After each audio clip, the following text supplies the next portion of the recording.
Hey guys, we're up here in Parley's, well, climbing up Parley's, which is in just east of Salt Lake City. So it's also, believe it or not, when I was getting my CDL, this is where I trained, and this actually has 6% grades, and then it's pretty curvy, and so this actually was a pretty good place to learn how to, drive a truck up and down grades with curves. It was a good jack of all trades place. I mean, because look at some of these curves, and yeah, I'm climbing. My foot is floored. I'm going 60, but it's only because I only have 17,000 pounds, so I'm light. But I mean, this will still drop me in speed. Listen, I just downshifted down. I'm going 54 now, and it's very green up here during oh, hello. During the warmer days. But I got a story for you guys.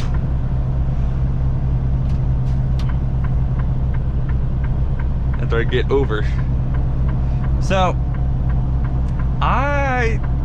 Friday, what was Friday? The 11th.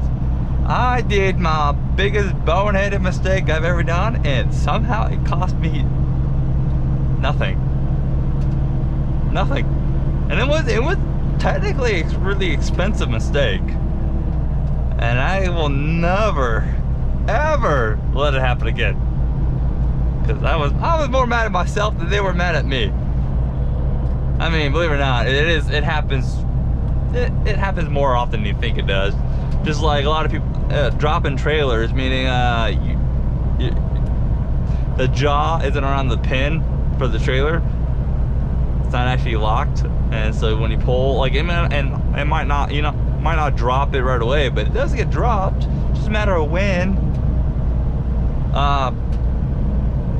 But so Oracle in California on 11th, and I got my paperwork, got my bills. I'm looking over the bills, and I find my trailer on market. I mark it, look at the numbers, mark it, mental note, mental note where it's at.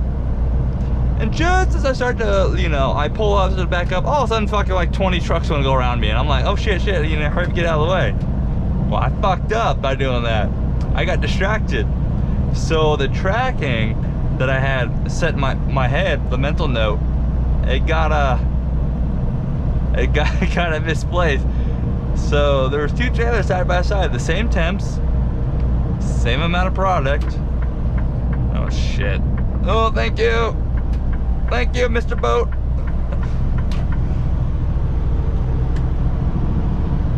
He gave me the wave. He saw me flying up on that tanker. I gave him the wave and he gave me the wave back. Cause yeah, I didn't want to lose all my speed. Now that speed, that tanker was only going about 15, 20. I would have lost everything, all of my speed, and probably not got it back, because I'm climbing. My speed's dropping.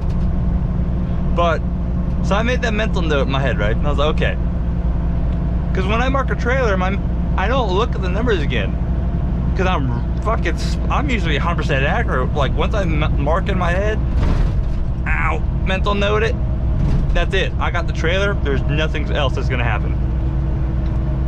Especially when there's only literally two trailers side by side. Well, they both have the same amount of pallets, same weight, same product, same temperature. The only difference was the trailer numbers, and I backed under the wrong trailer. Now, should I have caught that? Yeah. That I'll put that one on me. I should have caught that.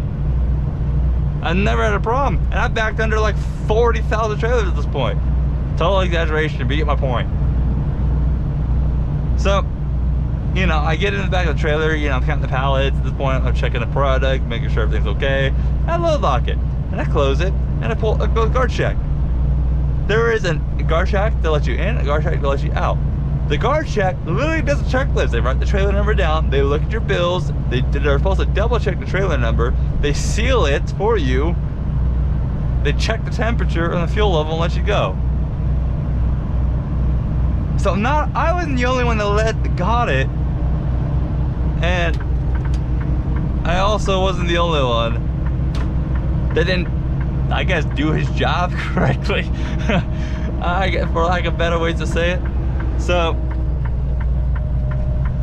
I get, nothing clicked in my head that said, hey, you got the wrong fucking trailer, you're an idiot, right? Nothing clicked in my head. So I left. Well, 500 miles later, I'm like, all right, I need fuel. And this is where usually I get fuel. I get fuel, and at this point, I always do a rock around when I'm getting fuel. Pretty good, you know, habit to have. And that means also looking up and down the trailer. All of a sudden, I look up and I'm like, something clicks in my head. That doesn't look right. I look at the bills. I was supposed to have 6664.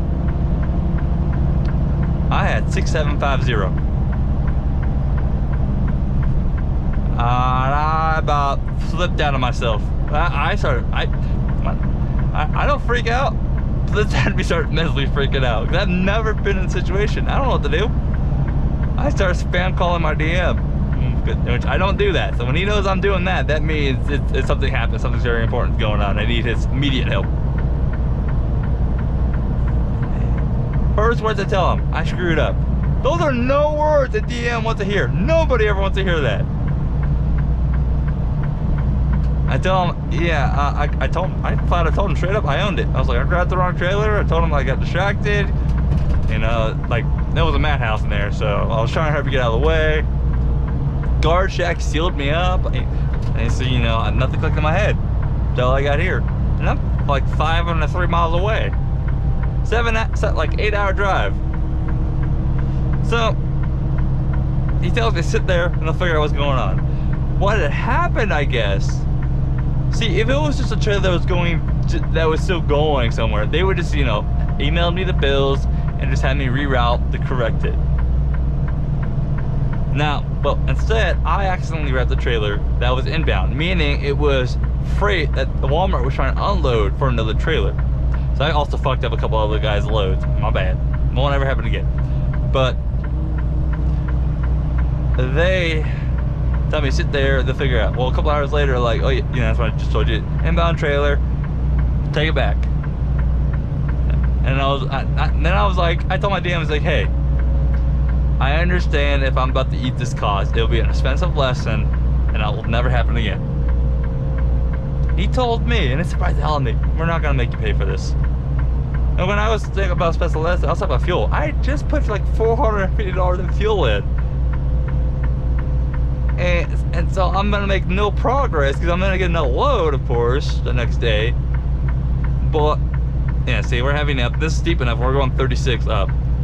At least you're getting scenery though. Look, I mean, look at this. But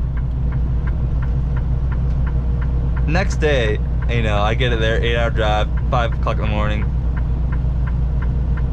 I tell him, hey, I didn't tell him I'm the one who took it. I was like, I've already embarrassed myself enough. I'm done. I was like, hey, the driver accidentally took this trailer, here to drop it. They're okay. They gave me a number, you know, and a little, you know, proof of drop receipt.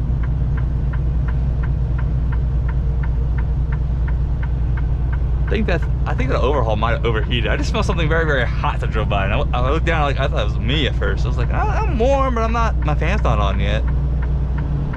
And the way these trucks work is the fan's not running nonstop. My fan won't turn on until just hit that first line of the red, meaning about 220, 225. Yeah, and then it'll kick on high speed and it'll drop me back down to 200. So really, you want to be 200 or 220 at all times. And that's, you know, sitting right in the middle. But no, I called him today to double check. Today's the 14th, and I was like, I wasn't thinking clearly Friday because I was too busy beating myself up over my mistake. Did you say you weren't gonna make me pay for this mistake? He's like, no, we're not gonna make you pay for that. He's like, I believe you won't let it happen again. I was like, fuck yeah, definitely I won't. Nope, once says no. So I just did 1,000 miles. That mistake was 1,000 miles. So that could have cost me a lot of money. If you count the $450 of fuel, 1,000 miles to take it back. I got it back and I was already at half a tank again. Technically I wasn't, but the way this fuel gauge is the actual EE is, I still have 50 gallons. They have 50 gallon reserve that's hidden. Of these Freightliners, at least. They're not all the same. Like the Peterbilts are smaller, they're like 30. And now we're at the top part of this. But yeah, this is where I trained up for like a week and a half straight, up and down. But now, so I'm gonna make, I pretty much profited. Like, I got my fuel cost back, and then I made probably 600 bucks off it. So I told him flat out, I was like, I really appreciate that, because that could have, I mean, I would have ate it. I already wrote it off. You know, originally when I called, I was like, this is gonna be expensive lesson, but okay. So, but also means I got more miles for this week. Now I just got like 4,600 miles. So, yeah, I mean, it could have been much, much worse. My mistake was definitely boneheaded. It won't ever happen again, and I'll make sure it never happens again. Like, when I hooked up to the trailer I'm under now, I fucking like quadruple checked it. I checked that shit like 4 times. I was like, I am not driving a wrong trailer again. And that's definitely what happened. Nope. I was so mad at myself, because it's such an easy mistake to avoid. So if any of you guys are laughing at it, especially you truckers, learn from my mistakes, especially you new guys. Why is this guy going 63? Why? Fine, I guess I'll use you. Oh, now he's going 60. Learn from my mistake.